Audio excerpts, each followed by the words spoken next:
welcome to Good Fridays. I'm Trevor Curtis. This week in news, Radiohead is set to release new material on December 19th, so be sure to check that out. The Shins plan to release their new album Port of Morrow in March. James Mercer wrote and played most of the instruments on the album himself. Common released yet another track from his highly anticipated album The Dreamer, The Believer. It's called Raw. You can check it out on holdmycoat.com. The Roots released a short film for their latest album Undone. You can check it out on holdmycoat.com.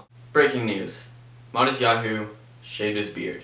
Jay-Z and Kanye West announced that there could be a trio of albums coming out next year, one from each artist and one as a sequel to Watch the Throne. This week, David Guetta and Kesha wrote a song, threw it away, 303 found it, and turned it into their newest single, Bang Bang. So check that out if you're still into 303.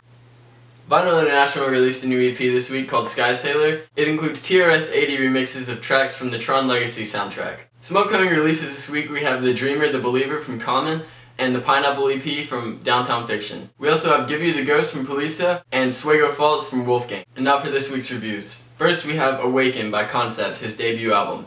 This album has very strong and overpowering vocals. The mixing on this album is genius. The smooth drums and the scratching complement Concept's vocals so well, it just lets you sit back and bob your head to the music. Concept shows pure genius on his title track, Awaken. For example, the line, "I left my problems in El Segundo along with my wallet, which had no funds though," that line alone blew my mind. The album itself is a very strong debut album, and he is definitely a force to be reckoned with in the future. So I give this album an 8 out of 10. And finally we have Mac and Devin Go to High School, the newest album from Snoop Dogg and Wiz Khalifa.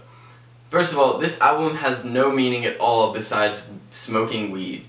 So, if you like smoking weed, you will definitely like this album. Snoop is just being himself in this album, but Wiz Khalifa I would expect to do a little bit more. He has true talent and he never goes to the next level at any point in this album, which was kind of disappointing. I could really see the track Young, Wild and Free being a hit on the radio. It includes Bruno Mars. It's just a catchy song, kind of like Roll Up was. Overall, I guess I just expected a little bit more from an album with two big names like Snoop Dogg and Wiz Khalifa. I give this album a 5 out of 10. That's all I got for you this week. Check out my playlist, and I'll catch you next Friday.